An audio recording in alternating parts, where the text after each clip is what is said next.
generando toda clase de discusiones, de análisis, y ayer en las redes sociales un comentario de la legisladora porteña Gabriela Cerruti de Nuevo Encuentro generó polémica y distintas reacciones. Gabriela escribió: "No fue mal en las PASO, felicitaciones a los que les fue bien a entender qué pasó y tratar de revertirlo en octubre o en el 2015.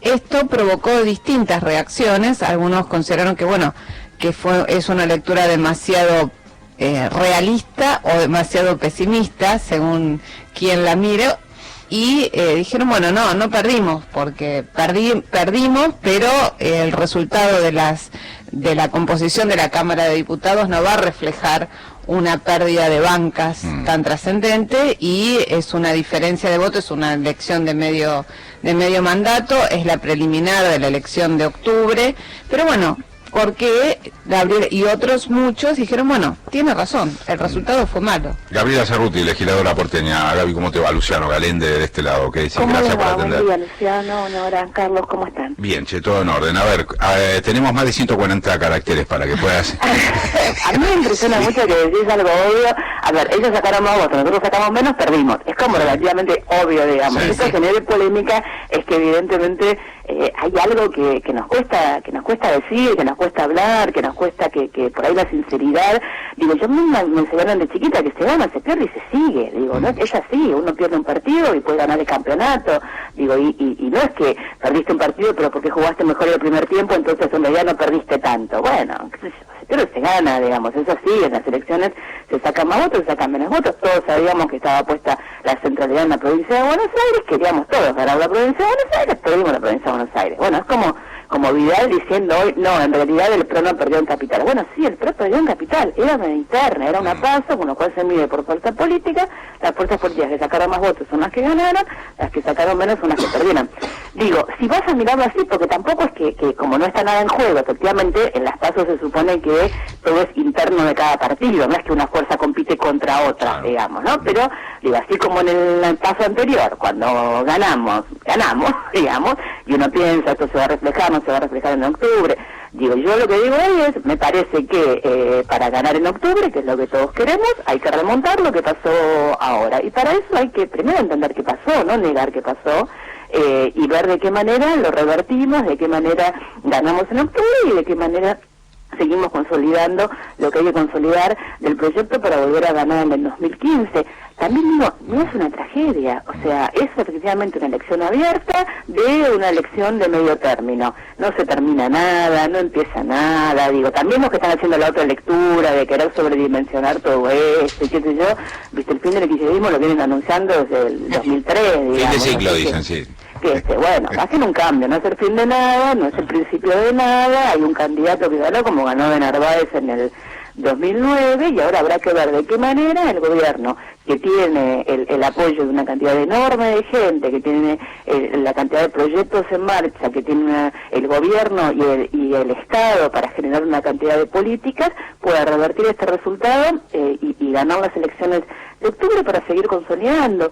Lo que no podemos hacer es negar la realidad, porque me parece que, lo que pasó, y por algo pasó, y también hay que intentar entender, digamos, ¿no? Porque si no, me parece que el que no aprende, todos cometemos errores, y los movimientos políticos cometemos errores. Entonces, el que no aprende de esos errores, es muy difícil poder seguir avanzando. Gaby, Nora, ¿cómo estás? ¿Qué haces, Noria? Buen día. Buen día. Ahora, justamente en eso, en lo que pasó, en los errores cometidos y en las cosas que se pueden revertir, ¿dónde pondrías el eje? O mirándolo desde la ciudad de Buenos Aires, pero al mismo tiempo con vista a la provincia de Buenos Aires. Vos naciste en la provincia de Buenos Aires y conocés mucho a la provincia de Buenos Aires. Mira, yo creo que lo que pasó en la provincia de Buenos Aires, yo digo, por ejemplo, nosotros perdimos Morón. Nosotros digo, pues soy Nuevo Encuentro. Desde el 2001 no se perdía Morón.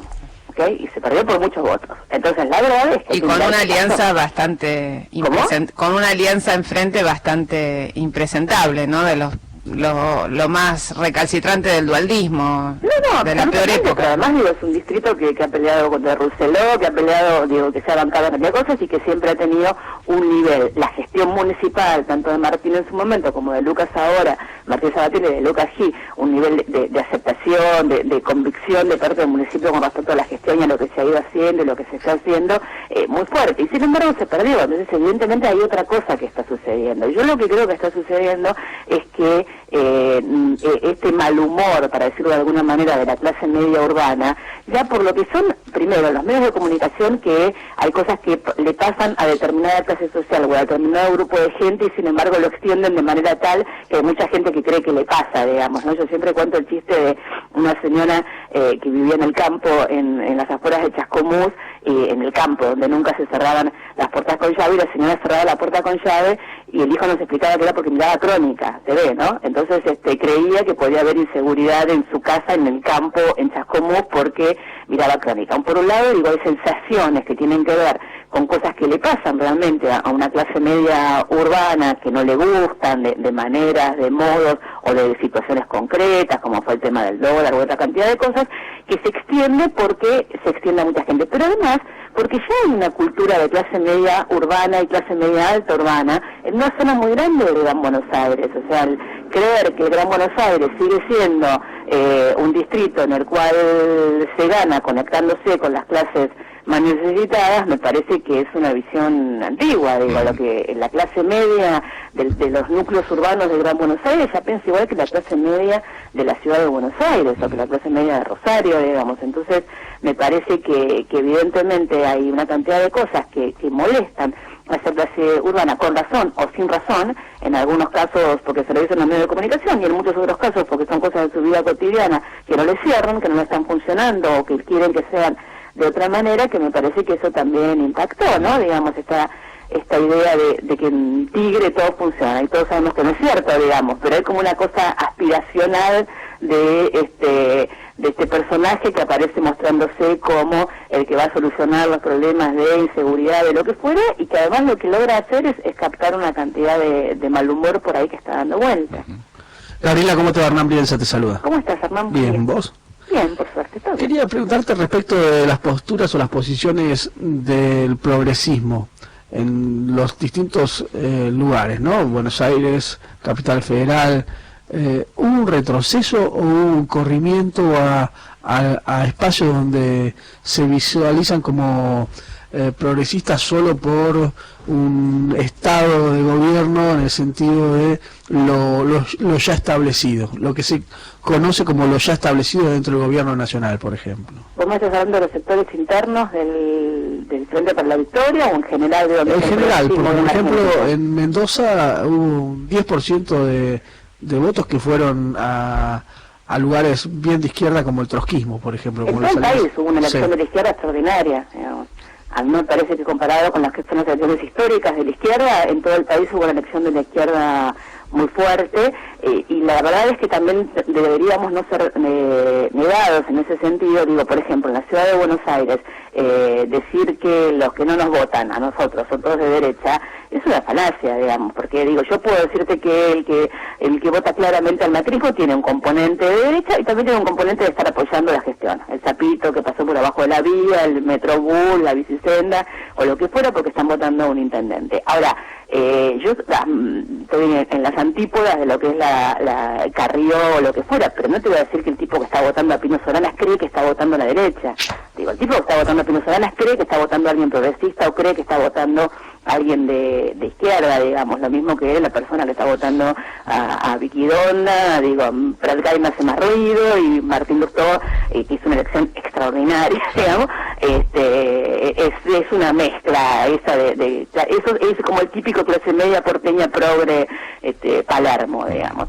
Pero a mí lo que sí me parece es que no alcanza hoy para hablar de políticas transformadoras, de políticas de centro-izquierda, con hablar de derechos humanos, o por lo menos con hablar de un lugar de los derechos humanos. Hay que hablar de derechos humanos de segunda generación, que tienen que ver con la salud, con la educación, con una cantidad de temas, y hay que hablar de políticas distributivas, y hay que hablar de reforma fiscal, y hay que hablar de una cantidad de cosas. Yo creo que hay que mirar bien el mapa electoral, que no es que los votos se han ido todos por derecha o de apoyo a la corporación mediática o todo por el estilo, sino que me parece que hay votos al Frente Cívico y Social en la provincia de Buenos Aires muy fuertes, que tienen otra lectura, y hay mucho voto en la ciudad de Buenos Aires que claramente tienen otra lectura, pero también tienen que ver con lugares que alguna vez formaron parte o estuvieron adentro del kirchnerismo, que se fueron por diferentes razones, ¿no? Desde la ciudad de Buenos Aires, tanto Donda como Lustó eran parte de este proyecto hace muy pocos años atrás, digamos. Sí.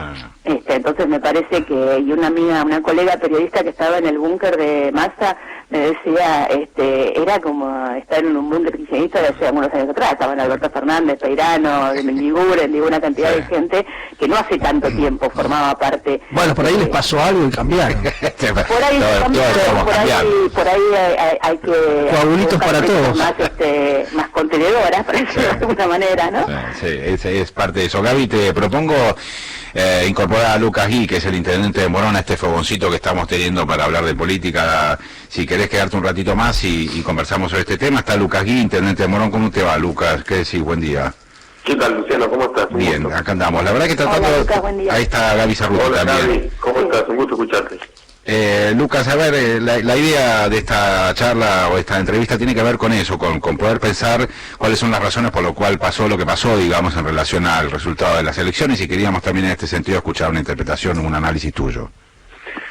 No, bueno, obviamente hay que tener un espacio de reflexión, de balance, de autocrítica, de revisión en qué se falló, por qué no fuimos lo suficientemente claros en el mensaje. Nosotros en Morón vamos otra vez a ir casa por casa, barrio por barrio, localidad por localidad, a hablar con los vecinos, con aquellos que volvieron a acompañarnos y con aquellos que esta vez se vieron contenidos en otra propuesta para escuchar, para utilizar propuestas, para ver por dónde tenemos que transitar en esta etapa, porque la verdad que estamos convencidos de la fortaleza de nuestro proyecto, de la fortaleza de nuestro recorrido, tenemos equipo, tenemos un desarrollo muy importante, nos sobran elementos para convencer, para persuadir, para entusiasmar. Entonces hay que hacer la autocrítica, la reflexión, obviamente en un tiempo prudente, y rápidamente salir a la cancha y volver a dejar todo para lograr darle el espaldarazo necesario a este proyecto que le está cambiando la historia al país. Lucas, recién hace un ratito Gabriela decía que algo del orden de lo aspiracional de muchos sectores sociales de este país ha intervenido, digamos, en el momento del voto, y estaba pensando si efectivamente vos estás encontrando algo de esto como intoxicando, vamos a decir así, el momento en el que la gente tiene que ir a poner un voto en la urna, si hay razones o si encontrás razones de otro orden, digamos, más legítimas, como que problemas con la inflación, problemas más terrenales, digamos, y no aspiracionales, que estén modificando o hayan modificado algo del voto del día domingo. Yo creo que hay una conjunción de cosas, ¿no? Sí. Puede ser, ese componente evidentemente existe, se percibe, y también puede ser que tengamos que precisar nuestra batería de recursos y de propuestas y de argumentos en temas tan sensibles en el ideario, en el imaginario de distintos sectores sociales, como son los que vos señalaste. Son los problemas que están en los primeros lugares de la agenda de preocupación de la ciudadanía, y eso se tiene que traducir en políticas públicas también de los estados municipales, provinciales y obviamente nacional. Hay que estar atentos, sensibles, escuchar con mucha humildad y con toda determinación, ir a hablar con cada uno de esos vecinos que fueron en su momento quienes le dieron el apoyo a este proyecto para que refundase la Argentina, y ahora ver por qué motivo se vieron seducidos por otra propuesta. Obviamente una propuesta que es ambigua, que no se define, que claramente detrás de esta propuesta está agazapado el poder, que viene con toda voracidad a arrebatar los derechos y la conquista que el pueblo argentino logró construir en esta última década. Y hay que plantearlo así abiertamente y hablando cara a cara con cada vecino, como lo estamos haciendo en Morón, porque creemos que tenemos sobrados elementos para revertir esta situación. Lucas, buenos días. Nora Beiras te saluda. ¿Cómo estás? ¿Cómo te va, Nora? Bien.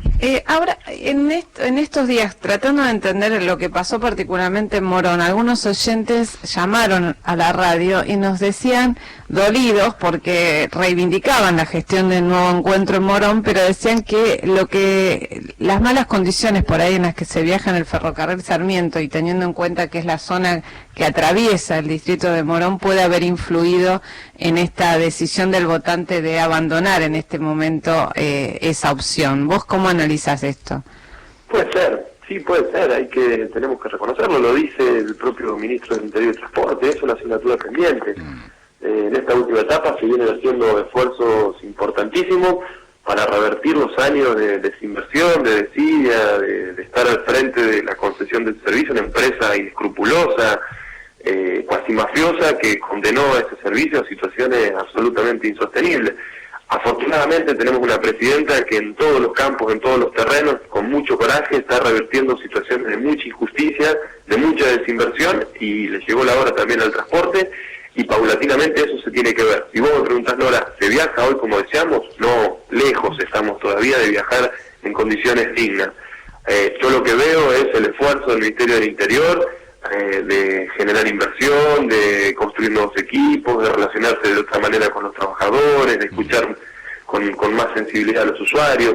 Todavía estamos a años luz de una situación deseable. Lo que veo en esta última etapa es la intención, la vocación de transformar algo que merece ser transformado. Gaby, ¿vos ves algo del orden, digamos, del transporte interfiriendo, vos trabajando, digamos, alrededor del voto aquí en la ciudad de Buenos Aires? Yo creo que puede ser, pero también creo, yo no tengo dudas que si hoy hubiera elecciones municipales en Morón, Lucas volvería a tener el respaldo que tuvo siempre, lo mismo que Martín y lo mismo que el Nuevo Encuentro, porque siento que el respaldo porque se siente cuando caminas por Morón, porque se siente el afecto que hay una construcción colectiva de mucho afecto y de mucha relación entre el Estado y los ciudadanos en Morón que yo siento que sigue estando vigente cada vez que vamos para allí por cualquier razón. Lo que es cierto es que las elecciones legislativas lo que te ponen en juego es un momento del humor social.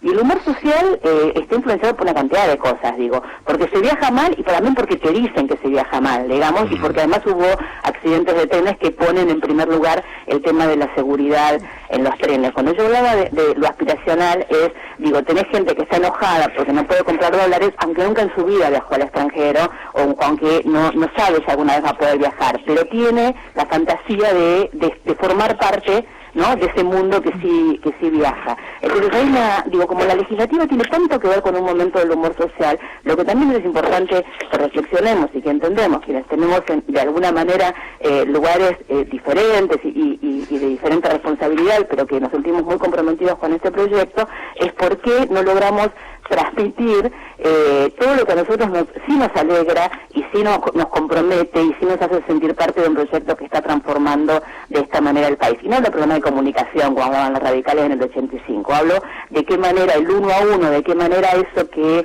se notó tanto en las elecciones del 2011, que era la gente sentía que había cosas de este gobierno que le habían cambiado la vida, porque se había podido jubilar, porque tenía una asignación universal, porque había podido tener su primer crédito hipotecario, digo, había un 1 a 1, cosas que la gente sentía que le habían cambiado la vida y que por ahí en este momento no lo sintieron y prevaleció más el mal humor por otras razones, ¿no? Entonces saber encontrar ese 1 a 1, que efectivamente es lo que dice Lucas, hay que ir a buscar el 1 a 1, hay que volver a hablar con esa gente a la que efectivamente este proyecto le cambió la vida y que hay que volver a convencerlo de que hay que seguir apostando, que hay que seguir transformando, que hay que seguir profundizando, que obviamente falta muchísimo, siempre falta muchísimo cuando uno está en el Estado y sobre todo en un país con los años de atraso en cuanto a una cantidad de políticas como venía teniendo este país, pero que también es cierto que lo que está enfrente no es nada que venga a decir cómo se van a hacer las cosas mejor, sino sencillamente, y lo estamos escuchando hoy todos los días cuando